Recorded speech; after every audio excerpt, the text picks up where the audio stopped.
So very good morning, one and all. Today we are going to see about how to write the input and output statement in C language. In the last lecture, we have already discussed about how to write down the printf statement for displaying the messages, how to write down the printf statement for displaying the values of a particular variable. Again, I will revise the thing once again because it's a very important topic. If you don't know input and output statement, how to write it, how to write down the printf statement, how to write it the scanf statement, so it is not possible to write down any kind of programs. Okay, so it is very important topic. So listen very carefully. Each and everything is very important.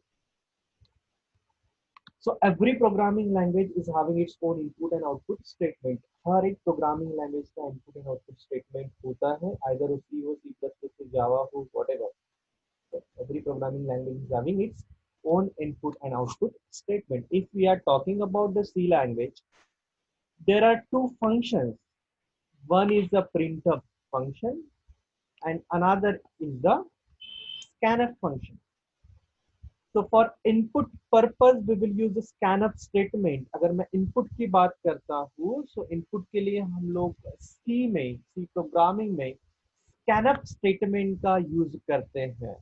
ठीक है, suppose if we are talking about the input statement, so we will use the scanf, SCANF scanf statement का हम लोग use करते हैं.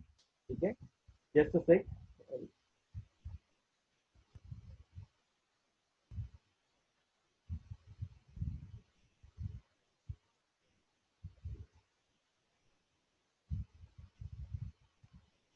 हम लोग scanf statement का use करते हैं for taking the input from the users. Whereas for output purpose, output statement कौन सा यूज होता है? In case of C programming language, we will use the printf statement. हम लोग printf statement का यूज करते हैं for displaying the output as well as for displaying the simple messages on the output string. So these are two statements, input statement and output statement, which is used for input and output purpose. Printf statement is used as an output statement, whereas input statement is used as an scanf statement. Input के लिए हम लोग scanf statement का use करते हैं और output के लिए हम लोग printf statement का यूज करते हैं. तो these are two statement. बोलने से बेटर ये बोलेंगे हम लोग कि printf and scanf, these are the two functions. ये दो functions है. The meaning of the functions as well as the definition of that function is already exist in one file, one header file. The name of that header file is stdio.h. Okay, I will show you. Suppose if you want to write the C program, and in that if you are using input and output statement like printf and scanf statement, so you need to include one file. The name of that file is stdio.h. हमें कौन सा file include करना पड़ता है? We need to include the stdio.h file. How to include this file stdio.h को हम लोग include कैसे करते हैं? What do you mean by that .h? .h is nothing but the extension. इसको क्या बोलते हैं हम लोग? Extension बोलते हैं. It stands for, it represent the header file stdio.h. So stdio.h, it is a header file. Okay, इसको हम लोग हेडर फाइल बोलते हैं. इसी को हम लोग लाइब्रेरी फाइल बोलते हैं. डॉट के बाद जो भी आप लिखते हो, इट स्पेसिफाइज द एक्सटेंशन. आप अगर कोई माइक्रोसॉफ्ट वर्ड में काम कर रहे हो तो .doc से आप फाइल सबमिट करते हो, फाइल सेव करते हो. आप सी में प्रोग्रामिंग कर रहे हो तो आपका सी का प्रोग्राम हमेशा .c से सेव होता है. आप अगर C++ में प्रोग्रामिंग कर रहे हो, your program always saved with .cpp extension. ठीक है, these are the nothing but a extension, and extension represent the type of the file. Extension क्या बताता है हमें? एक्सटेंशन हमें उस पर्टिकुलर फाइल का टाइप बताता है कि ये फाइल कौन से टाइप का है. ओके, तो जब stdio.h की जो फाइल है, ये फाइल को इंक्लूड कैसे करना होता है, just you have to write down hash include, hash include include in angel brackets you have to write down stdio dot h. So whenever you have to start the program in C editor, जो आप C editor में program start करते हो, very first thing is that you have to include the file, आपको file को include करना होता है। And how we are going to include the file, first of all you have to write down the preprocessor directive, hash is the preprocessor directive, include is the keyword. Include क्या बोलता है, include, hash is the preprocessor directive, include is the keyword. Include क्या बोलता है, file को include करना है। कौन से फाइल को इंक्लूड करना है, जो फाइल का नाम आपने ये एंगल ब्रैकेट्स में लिखा है, ये एंगल ब्रैकेट्स, ये कौन से ब्रैकेट्स बोलते हैं इसको, एंगल ब्रैकेट्स बोलते हैं। Less than greater than symbol जो रहता है उसको हम लोग एंगल ब्रैकेट्स बोलते हैं। In that you have to put your particular header file name. तो header file name stdio.h, stdio का मीनिंग होता है standard input output dot H file. ऐसी फाइल जिस फाइल के अंदर इनपुट आउटपुट से रिलेटेड जो फंक्शन है वो लिखे गए हैं। ठीक है, got the point. So that's why we are going to include the stdio.h file. अगर मुझे इनपुट आउटपुट स्टेटमेंट यूज करने हैं, इनपुट आउटपुट फंक्शंस यूज करने हैं, तो I have to include the stdio.h file. So अभी इनपुट स्टेटमेंट क्या होता है, हमारा पॉइंट था input statement and output statement. अगर मैं इन आउटपुट स्टेटमेंट की पहले बात करता हूं, अगर मैं आउटपुट स्टेटमेंट की बात करता हूं, ठीक है, आउटपुट स्टेटमेंट कैसे लिखे जाते हैं, ठीक है, आउटपुट स्टेटमेंट की अगर बात करते हैं, for output statement we will use the printf statement. हम लोग कौन सा स्टेटमेंट यूज करते हैं, प्रिंटफ स्टेटमेंट यूज करते हैं, जिसको हम लोग फंक्शन बोलते हैं, प्रिंटफ फंक्शन का हम लोग यूज करते हैं। This functions we are going to use, ये फंक्शंस का हम लोग क्या करेंगे, यूटिलाइज करते हैं फॉर आउटपुट पर्पज। ठीक है, now printf is use for two purposes. ये प्रिंटफ दो चीजों के लिए यूज होता है। ठीक है, ये दो चीजें कौन सी है, there are the printf statement are use for two different things, which are they? The very first one is printf is used for printing the simple messages. printf statement एक simple message print करने के लिए use होता है। that means printf is used for print a simple messages, printf messages। कोई आपको message print करना है तो उसके लिए भी हम लोग प्रिंटफ स्टेटमेंट का यूज करते हैं। whereas another printf statement use is, एक दूसरा वे है या फिर दूसरा पर्पज है जिसके लिए हम लोग प्रिंटफ स्टेटमेंट यूज करते हैं, फॉर डिस्प्लेइंग। अगर मुझे कोई आउटपुट को डिस्प्ले करना है, किसी वेरिएबल का वैल्यू डिस्प्ले करना है, तो for displaying the values of a variable, अगर किसी वेरिएबल की वैल्यूज आपको प्रिंट करना है, for printing the print the variable values, variable values. अगर मुझे किसी वेरिएबल का वैल्यू प्रिंट करना है, यानी कोई वेरिएबल आपने डिक्लेयर किया और उस वेरिएबल में आपने वैल्यूज क्या डाला है, ये आपको अगर चेक करना है, for that purpose also you have to use a printf statement. तो एक तरीका है कि हम लोग प्रिंटफ स्टेटमेंट का यूज करते हैं सिंपल मैसेज प्रिंट करने के लिए।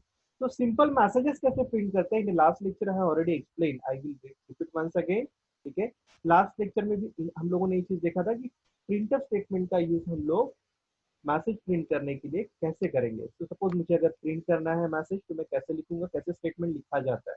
ठीक है, just you have to write down the printf, print printf, after that give the circular brackets.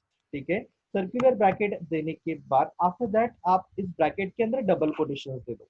Double quotation देने के बाद ये पर्टिकुलर जो फंक्शन है इसको आप क्लोज कर दो। Every statement of C program is terminated with a semicolon.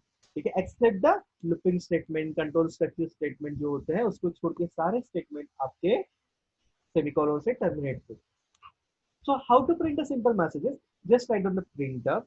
Under this brackets, under this double quotations, you have to write down the message. आपको जो भी मैसेज लिखना है वो आप सिंपल मैसेज इसमें लिख सकते हैं। सपोज मैंने लिखा हेलो वर्ल्ड,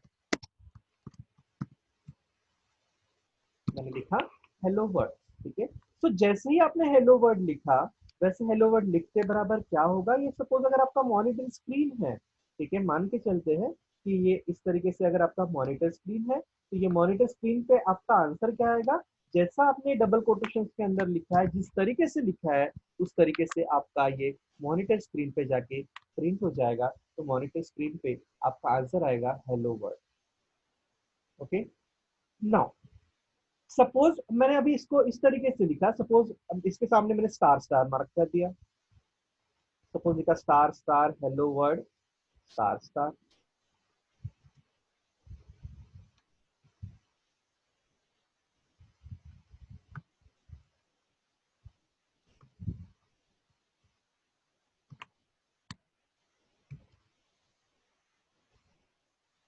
ठीक है, suppose if I return star star hello world, ठीक है, ऐसा मैंने लिखा। ठीक है, उसके बाद सपोज मैंने कोई और दूसरा सिंबल लिख दिया क्वेश्चन मार्क।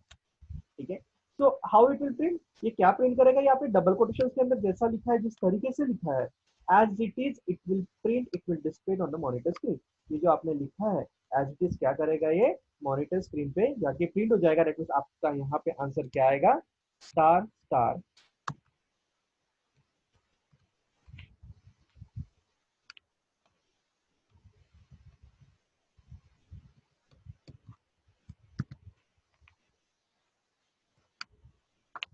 तो आपका आंसर आएगा star star hello world star star, sorry hello world question mark question mark.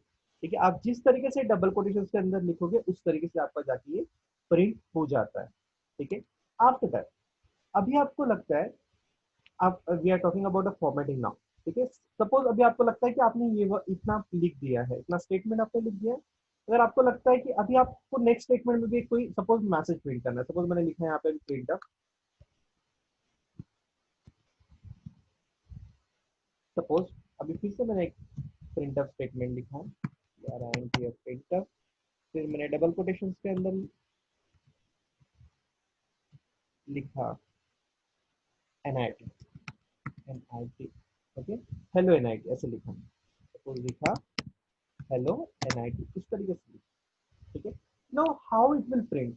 अभी आपने दो स्टेटमेंट लिखे, पहला लिखा आपने ये वाला प्रिंट अप स्टेटमेंट, उसके नीचे आपने ये वाला स्टेटमेंट लिख दिया। ठीक है, अभी आपने पहला स्टेटमेंट लिखा तो उसका आउटपुट ये स्क्रीन पे क्या आया, hello world star star hello world question mark question. Next statement क्या लिखा आपने, हेलो एनआईटी। ठीक है, तो जो आपने हेलो एनआईटी लिखा है ये कहाँ प्रिंट होगा, ये जो आपने हेलो वर्ल्ड लिखा है क्वेश्चन मार्क लिखा है, इसके बाजू में जाके क्या प्रिंट हो जाएगा, इसके बाजू में जाके आपका प्रिंट हो जाएगा दैट इज हेलो एनआईटी। ठीक है, अभी क्या हो गया कि फर्स्ट स्टेटमेंट जो था वो स्टेटमेंट आपने लिखा, इमीडिएटली उसके बाद में आपका फिर से प्रिंट अप स्टेटमेंट आ गया। तो आपके दोनों स्टेटमेंट क्या हो गए, ज्वाइन हो गए। ये पहला वाला स्टेटमेंट था आपका, उसके बाद आपने ये हेलो एनआईटी फिर से ज्वाइन कर दिया। ठीक है, लेकिन आपको लगता है कि नहीं, आपका ये पहला स्टेटमेंट प्रिंट होने के बाद आपका जो नेक्स्ट वाला जो स्टेटमेंट है या फिर नेक्स्ट कैरेक्टर या फिर नेक्स्ट स्टेटमेंट जो है आपको नेक्स्ट लाइन में यानी नए लाइन में अगर आपको प्रिंट करना है, for that you have to write down the slash n. ठीक है, सपोज मान के चलते हैं कि printf star star hello world question mark, इसके बाद आप जो भी प्रिंट करोगे वो नेक्स्ट लाइन में जाना चाहिए। ठीक है, तो उसके लिए आपको क्या यूज करना पड़ता है, स्लैश एन। इसलिए आप क्या यूज करोगे, स्लैश एन। स्लैश एन का मतलब क्या होता है, ये स्लैश एन लिखा है, ये स्लैश एन का मतलब क्या होता है कि ये आपका star star hello world question mark इतना एज इट इज प्रिंट हो जाएगा, यानी यहाँ से यहाँ तक एज इट इज प्रिंट हो गया। उसके बाद आपने क्या दिया है, आपने यहाँ पे दिया है स्लैश एन दिया है। ठीक है, तो स्लैश इन का मतलब होगा कि अभी आपका जो कर्सर है, कर्सर का मतलब क्या है, कंट्रोल, आपका कर्सर कर्सर जो अभी तक यहाँ पे वो प्रिंट करते करते करते करते यहाँ तक आ गया। ठीक है, अभी वो यहाँ से क्या करेगा, तो आपका कर्सर नए लाइन पे जाएगा यानी न्यू लाइन पे जाएगा, और न्यू लाइन पे आपका क्या प्रिंट हो जाएगा, फिर हेलो एनआईटी। तो नया लाइन पे आपका क्या आ गया, हेलो एनआईटी। तो slash n is used for to transfer the cursor to the new line. ठीक है, यानी आपका ये पहले लाइन में ये वाला प्रिंट हो गया, उसके बाद आपने स्लैश एन यूज किया है, तो स्लैश एन से क्या हो गया कि आपका कर्सर दूसरे लाइन पे चले गया, यानी यहाँ से स्टार्ट हो गया और यहाँ से फिर से उसने क्या प्रिंट कर दिया, हेलो एनआईटी। ठीक है, तो one of the purpose that is printer is used for to print a simple messages. Everybody got it? Okay, so printf statement is used to print a simple messages. How we are going to print a simple messages, just write down the printer, then after that circular brackets उसके अंदर आप double quotations लिख लीजिएगा, double quotations के अंदर आप जैसा message जिस तरीके से लिखोगे वैसा आपका वो प्रिंट आपका प्रिंट होगा मॉनिटर स्क्रीन पे। ठीक है, एंड टर्मिनेट विद सेमीकोलन। इस तरीके से हम लोग सिंपल मैसेजेस प्रिंट करते हैं। After that we are talking about the how to print the values of the variable. अभी हम लोग चेक करते हैं कि वेरिएबल की वैल्यू हम लोग कैसे प्रिंट करते हैं। सपोज मान के चलते हैं, ये हो गया अभी हम लोग का print statement for messages. Now this, suppose अभी आपको किसी वेरिएबल का वैल्यू प्रिंट करना है, ठीक है। यहाँ पे मैंने एक स्टेटमेंट लिखा है, सपोज मैंने यहाँ पे एक वेरिएबल लिखा है I N T int a is equal to 10। मैंने क्या लिखा, integer a is equals to 10। That means आपने इंटीजर a इक्वल्स टू 10 लिखा है। इट मीन्स दैट ये स्टेटमेंट से क्या होगा, आपका एक मेमोरी अलोकेट होगा, यानी आपने एक वेरिएबल क्रिएट किया हुआ है, ठीक है। अभी यहाँ पे कंफ्यूजन हो रहा होगा, तो just first of all we are going to create a variable. Integer A आपने लिखा है, ठीक है। इंटीजर ए आपने लिखा है, तो इंटीजर ए का मतलब क्या हुआ कि आपने एक वेरिएबल क्रिएट किया। आपने एक वेरिएबल क्रिएट किया, दैट मीन्स क्या करेगा, तो आपका प्रोसेसर इंटरनली एक मेमोरी को लोकेट करेगा, क्योंकि ये मेमोरी को उसने लोकेट कर दिया। मान के चलते इस पर्टिकुलर मेमोरी का नाम जो है, इस मेमोरी का नाम क्या है, सपोज ए है, ठीक है। तो ये मेमोरी का नाम क्या हो जाएगा आपके पास, ए हो जाएगा। ये मेमोरी का नाम क्या है, ए, ठीक है।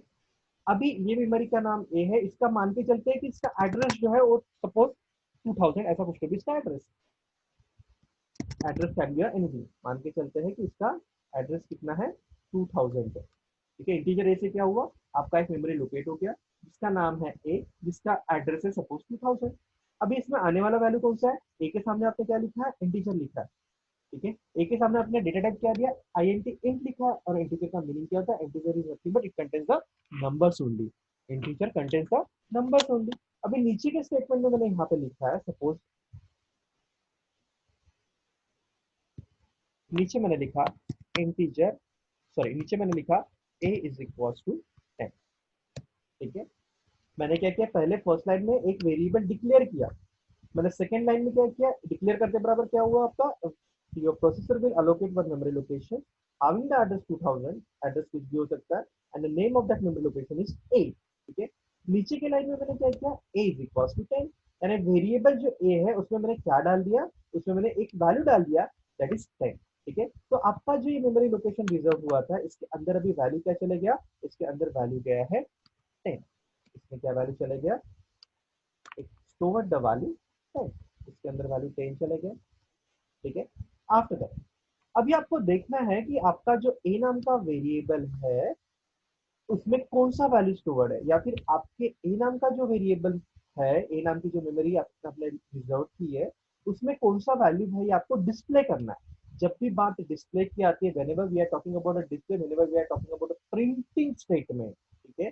तो at that time you have to use a printf statement. उस समय हम लोग प्रिंटफ स्टेटमेंट का यूज करते हैं। जब भी आउटपुट की बात आती है, प्रिंटिंग की बात आती है, डिस्प्ले की बात आती है, at that time you have to use a printf statement. So अभी प्रिंटफ स्टेटमेंट मुझे किस लिए लिखना है, मुझे प्रिंटफ स्टेटमेंट किस लिए लिखना है, मुझे प्रिंटफ स्टेटमेंट किसी वेरिएबल का वैल्यू प्रिंट करने के लिए। अभी सपोज मान के चलते कि मुझे ये ए नाम का जो वेरिएबल है, इस वेरिएबल का वैल्यू मुझे प्रिंट करना है।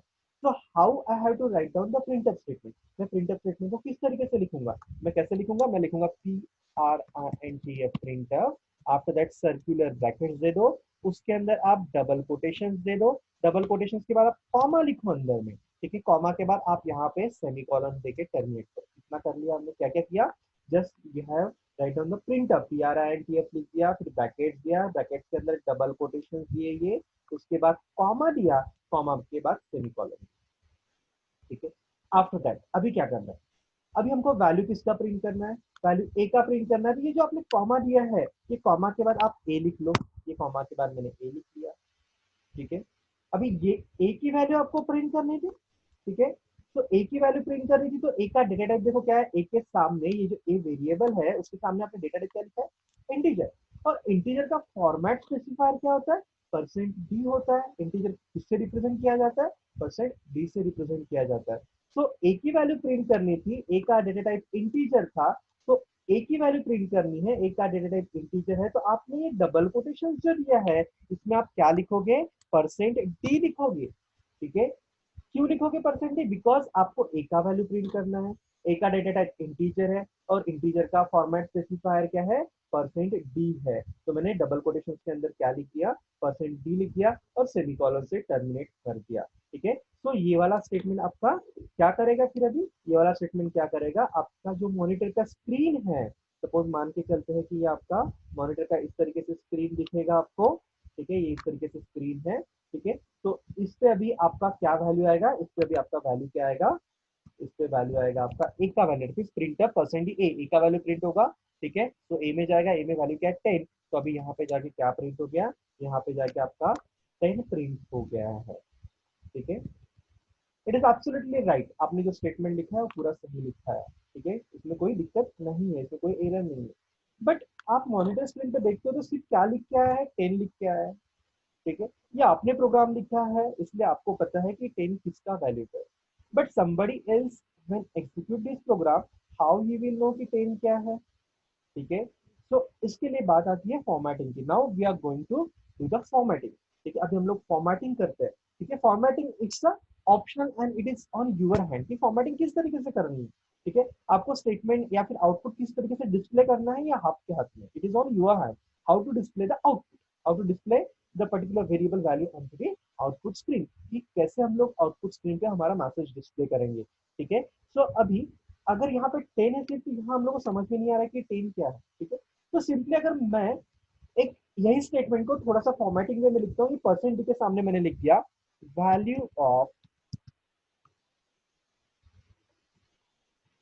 Value of A is equal to, value of A is equal to percent D comma A.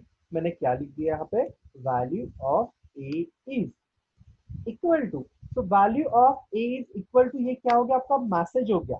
It will print as it is to the monitor screen, value of A is equal to percent D. ये percent D किसका है, ये percent D ये ए का है, क्योंकि आपको ए की वैल्यू प्रिंट करना है, इसलिए आपने एक बार परसेंट डी लिखा है। ठीक है, तो आपका आंसर अभी यहाँ पे क्या आएगा, value of A is equal to, आपके मॉनिटर स्क्रीन पे आएगा value of A is equal to 10, यानी ए का वैल्यू अभी क्या है 10। ठीक है, दैट इज अभी आपके स्क्रीन पे क्या आया, value of A is 10। So it is very clear कि अभी आपके स्क्रीन पे आउटपुट पूरा क्लियर हो रहा है कि value of A is 10, that means A का वैल्यू कितना है 10 है।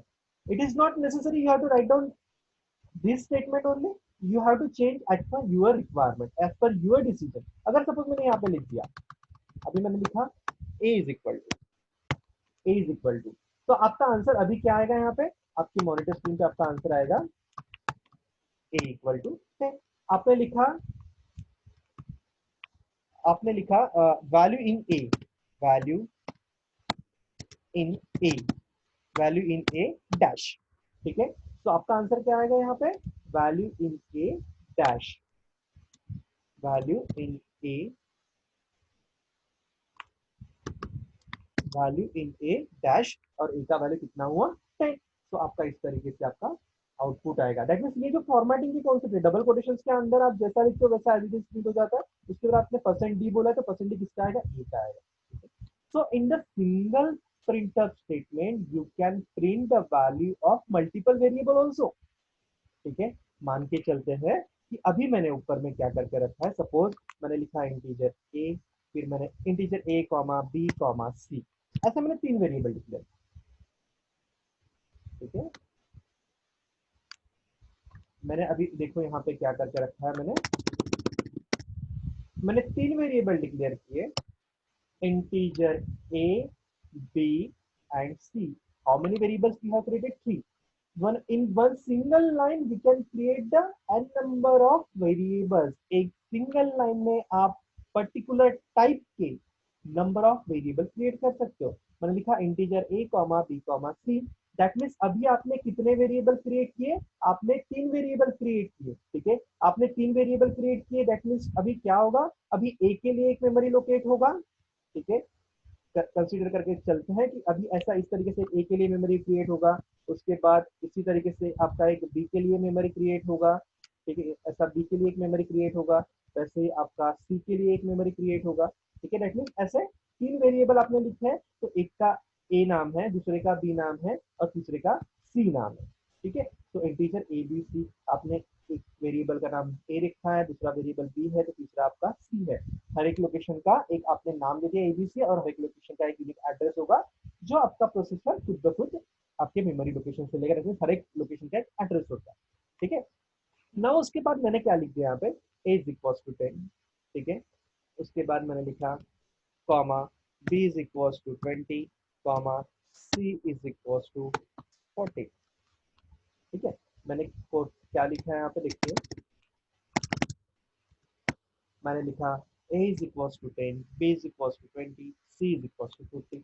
चाहे तो आप एक के नीचे एक भी लिख सकते हैं, एक के नीचे एक लिखना है तो आपको कैसा लिखना पड़ेगा, a इज इक्वल टू 10, मैंने a में आपने 10 डाल दिया, फिर b is equal to 20 semicolon से टर्मिनेट कर दीजिएगा, फिर c इज इक्वल टू क्या लिखेंगे, c इज इक्वल टू 40। ठीक है, यानी आपने किया क्या, आपने a is equal to 10 b is equal to 20 and c is equal to 30 आपने इस तरीके से लिखा है।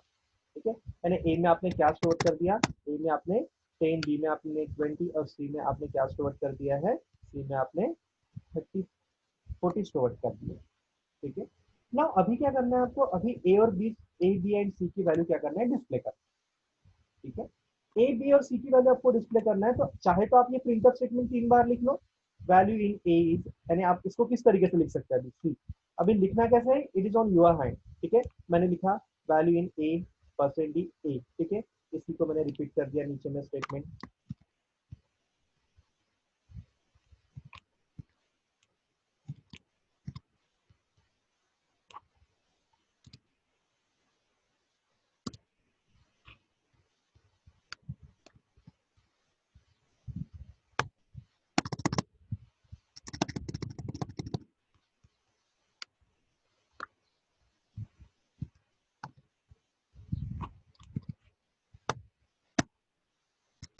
ठीक है, आपको ए बी एंड सी की वैल्यू प्रिंट करना है, तो आपको चाहे तो ये प्रिंटफ स्टेटमेंट 3 बार लिख लीजिएगा।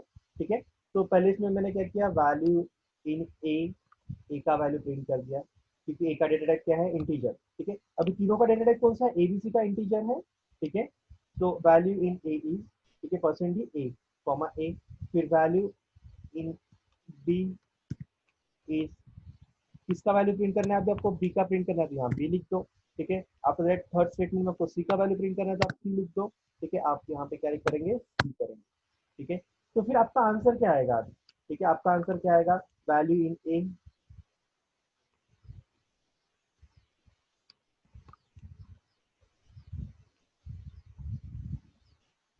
तो आपका आंसर मॉनिटर स्क्रीन पे किस तरीके से दिखेगा,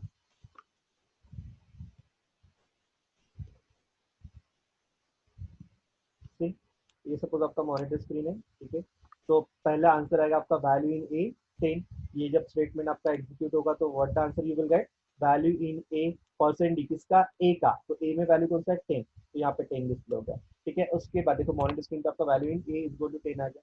फिर दूसरा स्टेटमेंट क्या लिखा आपने, printf value in b, तो वैल्यू इन बी आपका एज इट इज प्रिंट होगा, और किसका वैल्यू प्रिंट करना है, बी का प्रिंट करना है, तो what answer you will get, आपका आंसर क्या आएगा, तो आपका आंसर आएगा वैल्यू इन बी इज 20। आपका क्या आंसर आएगा यहाँ पे, वैल्यू इज बी इन 20 आएगा। ठीक है, अभी after that the next is, ठीक है, वैल्यू इन सी, तो वैल्यू इन सी कैसा आएगा आपका, यहाँ पे ये देखिए, अभी आपने यहाँ पे स्लैश एन का यूज किया है क्या, नहीं यूज किया है, that means value in a is percent, ये आपका इतना प्रिंट होने के बाद आपका ये जो स्टेटमेंट है वैल्यू इन बी, ये जस्ट इसके बाजू में प्रिंट हो जाएगा ऐसे। ठीक है, जब तक खत्म नहीं होता। ठीक है, वैसे ही आपका वैल्यू इन सी इसके बाजू में प्रिंट हो जाएगा, तो यहाँ पे आएगा value in C 40, value in सी 40 इस तरीके से आएगा। वही अगर आपने यहाँ पे स्लैश इन कर दिया, स्लैश इन का मतलब क्या होता है, सपोज आपको अभी क्या करना है कि value in A D, sorry ये आपका वैल्यू, पहले आपने ए का वैल्यू प्रिंट किया, तो वैल्यू इन ए इज 10, ये इतना स्टेटमेंट एग्जीक्यूट होने के बाद आपको लगता है कि आपका कर्सर जो है नए लाइन पे जाना चाहिए। ठीक है, यानी आपका नीचे वाला जो लाइन है ये वैल्यू इन बी नए लाइन पे आना चाहिए, तो आप क्या करोगे, प्रीवियस स्टेटमेंट में या फिर पहले स्टेटमेंट में, चाहे तो आप स्लैश इन यहाँ पे लिख दो, तो आपका ये वैल्यू इन ए इज, ये इतना पूरा प्रिंट होने के बाद, ये इतना पूरा प्रिंट होने के बाद आपका जो कर्सर है नए लाइन पे चले जाएगा। दैट मीन्स अभी ये जो सेकंड स्टेटमेंट है वो नए लाइन पे जाएगा, क्योंकि आपने स्लैश एन लिखा है, यानी इतना प्रिंट करने के बाद value in a is equal to 10, उतना प्रिंट करने के बाद आपने जो यहाँ पे स्लैश एन लिखा है, ये स्लैश एन से क्या होगा कि जैसे उसने ए का वैल्यू प्रिंट कर दिया, वैसे अभी क्या करेगा, नेक्स्ट लाइन पे चले जाएगा, तो नेक्स्ट लाइन पे जब जाएगा तो ये नेक्स्ट स्टेटमेंट जो है, नेक्स्ट प्रिंट ऑफ स्टेटमेंट, ठीक है, ये क्या होगा आपका नेक्स्ट लाइन पे स्टार्ट होगा, यानी नेक्स्ट लाइन से क्या स्टार्ट होगा आपका वैल्यू इन बी इज 20। ठीक है, तो आप फिर से अगर यहाँ पे स्लैश एन लगा देते हो, ठीक है, तो आपका ये वैल्यू इन बी इज 20 यहाँ पे प्रिंट हो जाएगा। ठीक है, after that your control will go to the next line, आपका कर्सर क्या हो जाएगा नेक्स्ट लाइन पे चले जाएगा। नेक्स्ट लाइन पे फिर आपका ये वाला नया स्टेटमेंट एग्जीक्यूट होगा, तो वैल्यू इन सी आपका ये नया लाइन पे हो जाएगा। इस तरीके से हम लोग मल्टीपल वेरिएबल्स की वैल्यू प्रिंट कर सकते हैं। अभी आपने यहाँ मल्टीपल प्रिंटफ स्टेटमेंट लिखा, ए के लिए अलग लिखा, बी के लिए अलग लिखा, सी के लिए अलग लिखा। ठीक है, चाहे तो आप ये तीनों वेरिएबल की वैल्यू एक ही स्टेटमेंट में प्रिंट कर सकते हैं। वो कैसे करेंगे हम लोग? ठीक है, अभी मुझे 3 स्टेटमेंट नहीं लिखना है, ये आपने ए के लिए अलग लिखा, बी के लिए अलग लिखा और सी के लिए अलग लिखा है। ठीक है, अभी मुझे एक ही स्टेटमेंट में within the one single printf statement I have to print the values of all the variables. तीनों वेरिएबल की मुझे वैल्यू प्रिंट करनी है। ठीक है, तो मैं इसको कैसे लिखूंगा? तो मैं कैसे लिखूंगा? Suppose value in a is percent d slash n. ठीक है, उसके बाद फिर से मैंने लिखा है यहाँ पे, फिर से मैंने लिखा है यहाँ पे value in b is, value in b is percent d. ठीक है, फिर से मैंने स्लैश एन दे दिया। ठीक है, फिर से मैंने लिखा वैल्यू इन सी। ठीक है, फिर से लिखूंगा परसेंट डी, क्योंकि सी की वैल्यू, सी का डेटा टाइप क्या है, इंटीजर है, तो इसलिए मैंने यहाँ पे परसेंट दे दिया। ठीक है, आफ्टर दैट, ठीक है, इसके बाद फिर मैं क्या लिखूंगा? अभी मुझे किसकी किसकी आप परसेंट डी कितने बार आया? परसेंट डी एक बार आया, यानी ए के लिए। परसेंट डी दूसरे बार आया बी के लिए, परसेंट डी तीसरे बार आया सी के लिए। तो मुझे कितने वेरिएबल की वैल्यू प्रिंट करें? 3 वेरिएबल की वैल्यू प्रिंट करें। तो कॉमा जो दिख रहा है लास्ट का, ये कॉमा जो दिख रहा है, यहाँ पे आपको 3 वेरिएबल की वैल्यू प्रिंट करना है। तो पहला कौन सा वेरिएबल? ए, उसके बाद क्या लिखोगे? बी, उसके बाद क्या लिखोगे? सी। यानी पहली वैल्यू ए की प्रिंट होगी, दूसरी वैल्यू बी की प्रिंट होगी, तीसरी वैल्यू सी की प्रिंट होगी।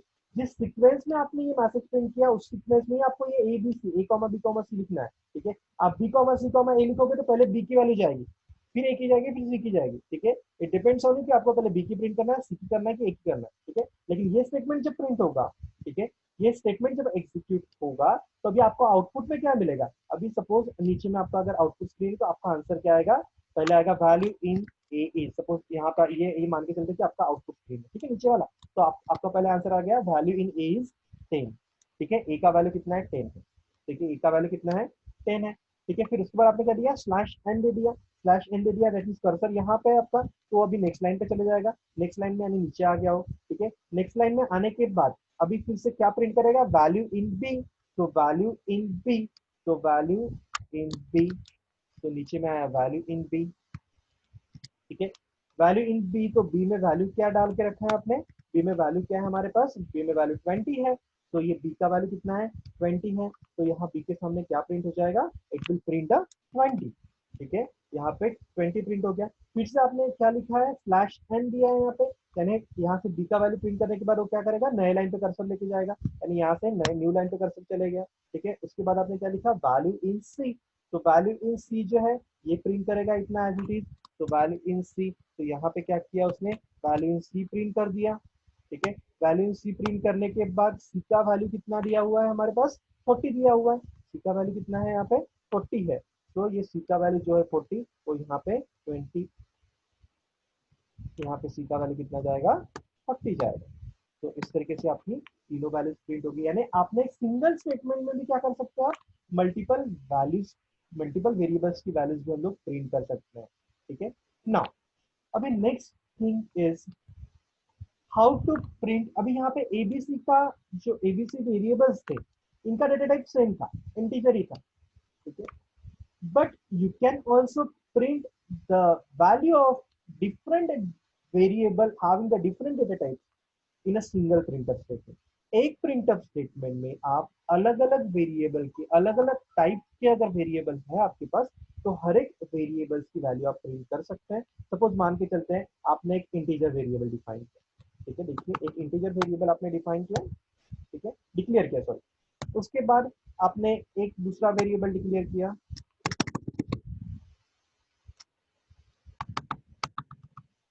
आपने दूसरा एक वेरिएबल डिक्लेयर किया फ्लोट बी। ठीक है, आपने एक तीसरा वेरिएबल डिक्लेयर कर लिया, मान के चलते हैं सपोज आपने तीसरा वेरिएबल डिक्लेयर किया है कैरेक्टर ठीक है। आपने क्या किया, एक ए नाम का वेरिएबल डिक्लेयर किया है, ठीक है। दैट मीन्स ए के लिए एक मेमोरी लोकेट हो जाएगी, ठीक है। तो ए के लिए सपोज मान के चलते हैं कि ये मेमोरी है, ठीक है। फिर आपने बी के लिए एक वेरिएबल क्रिएट किया बी नाम का, जिसका डेटा टाइप क्या है, फ्लोट है। फिर आपने नीचे में कैरेक्टर सी नाम का वेरिएबल क्रिएट किया है जिसका, ठीक है। तो इसके लिए एक मेमोरी एलोकेट हो जाएगी, ए के लिए एक मेमोरी लोकेट होगी, बी के लिए होगी और सी के लिए एक मेमोरी एलोकेट होगी, ठीक है। आफ्टर दैट अभी इंटीज ए का टाइप इंटीजर है, बी का टाइप फ्लोट है, सी का टाइप कैरेक्टर है, ठीक है। तो अभी मैंने यहाँ पे क्या कर लिया, ए इज इक्वल टू 10 लिखा, ए की वैल्यू मैंने क्या लिखी, 10 लिखी, ठीक है। तो ए में क्या स्टोर हो जाएगा, 10। ये जो आपने ए के लिए मेमोरी लोकेशन रिजर्व किया है, इसमें वैल्यू चलेगी 10, ठीक है। आपने जो दूसरा बी नाम का वेरिएबल क्रिएट किया है, तो बी में मैंने 20.6 स्टोर कर दिया। मैंने ये बी नाम का जो आपने मेमोरी लोकेट किया है, उसमें हमने क्या स्टोर कर दिया, उसमें हमने स्टोर किया 20.6, ठीक है। आफ्टर दैट आपने कैरेक्टर सी बनाया है, तो सी इज अ कैरेक्टर टाइप। तो आपका जो सी वेरिएबल है उसमें आपको कैरेक्टर वैल्यू स्टोर करनी है। कैरेक्टर आप सिंगल इन्वर्टेड कॉमा में लिखते हैं, ठीक है। तो सिंगल इन्वर्टेड कॉमा में मैंने लिखा सपोज एक्स, ठीक है। तो ये एक्स किसमें चले जाएगा, सी में चले जाएगा। तो सी नाम का जो वेरिएबल आपने यहाँ सी नाम के वेरिएबल के लिए आपने जो मेमोरी लोकेट की है, इसके अंदर क्या चले जाएगा, इसके अंदर आपका एक्स चले जाएगा, ठीक है। यानी ए में 10 है, बी में 20.6 है और सी में एक्स वैल्यू है, ठीक है। सो नाउ एबीसी की वैल्यू आपने अप्रोप्रिएट वैल्यू एबीसी की स्टोर कर दी, ठीक है। तो अभी आपको क्या करना है, ये ए बी सी की वैल्यू प्रिंट करना है, ठीक है। तो चाहे तो आप ए के लिए एक प्रिंट स्टेटमेंट लिख दो जिसमें ए की वैल्यू आप प्रिंट करें, चाहे तो आप बी के लिए अलग से प्रिंट स्टेटमेंट लिख दो, चाहे तो आप सी के लिए प्रिंट स्टेटमेंट लिख दो। अलग अलग ए के लिए प्रिंट कर दिया, बी के लिए प्रिंट कर दिया और सी के लिए प्रिंट कर दिया। ए के लिए प्रिंट स्टेटमेंट कैसे लिखेंगे, प्रिंट, ठीक है, डबल इन्वर्टेड कॉमा में लिखोगे the value of A is percent D comma A, इस तरीके से लिखोगे, ठीक है। यानी यहाँ पे मैं नीचे लिखता हूँ, ठीक है। सपोज यहाँ पे आपकी वेरिएबल्स है,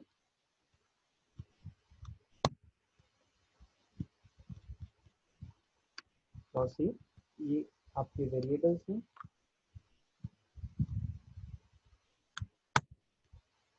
ठीक है। अभी आपको सपोज वैल्यूज प्रिंट करना है, ठीक है। तो चाहे तो आप 3 अलग अलग प्रिंटफ स्टेटमेंट लिख दो।